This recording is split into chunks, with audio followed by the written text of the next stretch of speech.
கர்த்தராகிய இயேசு கிறிஸ்துவின் இனிய நாமத்தில் உங்கள் யாவருக்கும் அன்பின் வாழ்த்துதல் தெரிவித்துக் கொண்டு இன்று நாம் தியானத்துக்கு எடுத்துக்கொள்ள இருக்கிறதான வேத வசனம் ரோமரின் புஸ்தகம்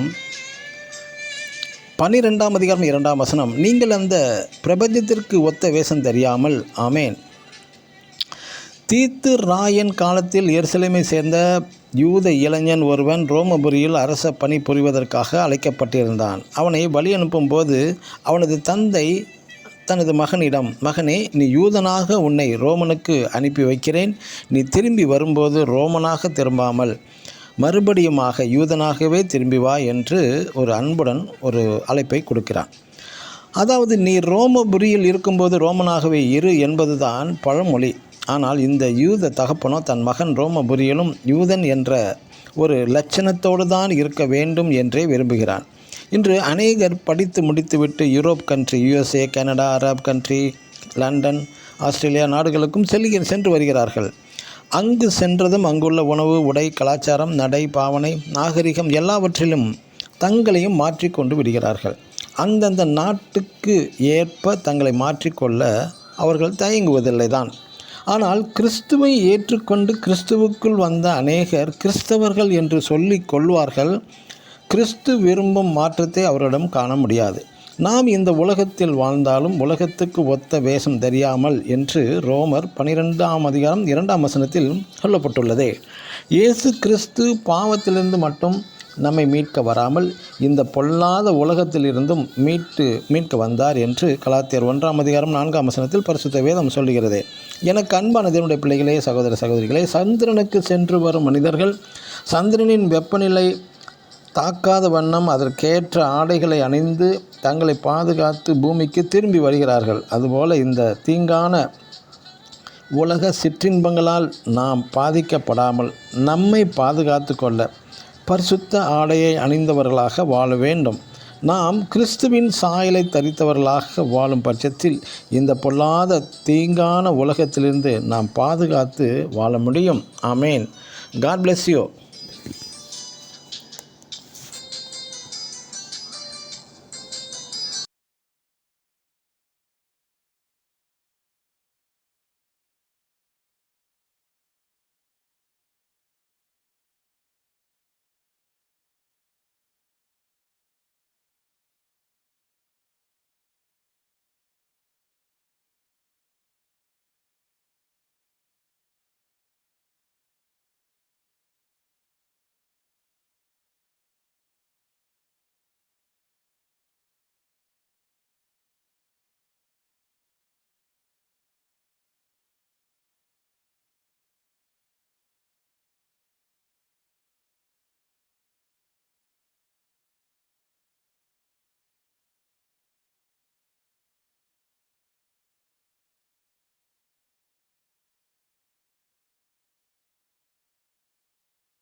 கர்த்தருடைய பரிசுத்த நாமம் மகிமைப்படுவதாக. நமது குட் டைம் கவுன்சிலிங் யூடியூப் சேனலின் முதல் தேவ செய்தியோடு உங்களை சந்திப்பதில் கிறிஸ்து இயேசுவுக்குள் மிகுந்த மகிழ்ச்சி அடைகிறேன். ஒரு நல்ல விஷயத்தை உங்களோடு கூட பகிர்ந்து கொள்ள விரும்புகிறேன். அடியனுடைய ஆவிக்குரிய அனுபவம் எத்தனையோ உண்டு. அதில் ஒரு நல்ல சம்பவத்தை உங்களோடு கூட தற்போது பகிர்ந்து கொள்ளப் போகிறேன். அடியன் சில நாட்களில் சின்னதாக ஜெபம் பண்ணிவிட்டு வேதம் வாசிக்காமல் அவசரமாக அந்த நாளின் வாழ்க்கையை துவங்கும்போது அந்த நாள் அவசரத்தோடு கூட ஆரம்பித்து வருத்தத்தோடு முடிந்து போவதுண்டு. சில நாட்களில் நிதானமாக ஜெபம் பண்ணிவிட்டு வேதத்தை தியானித்த பின்பு அந்த நாளின் வாழ்க்கையை துவங்கும்போது அந்த நாள் நிதானமாய் ஆரம்பித்து சந்தோஷத்தோடு நிறைவு பெறுவது உண்டு. தேவனுடைய மக்களாகிய நாம் நினைத்து கொண்டிருக்கிறோம் இதெல்லாம் சகஜம்தான் என்று. உண்மை அதுவல்ல.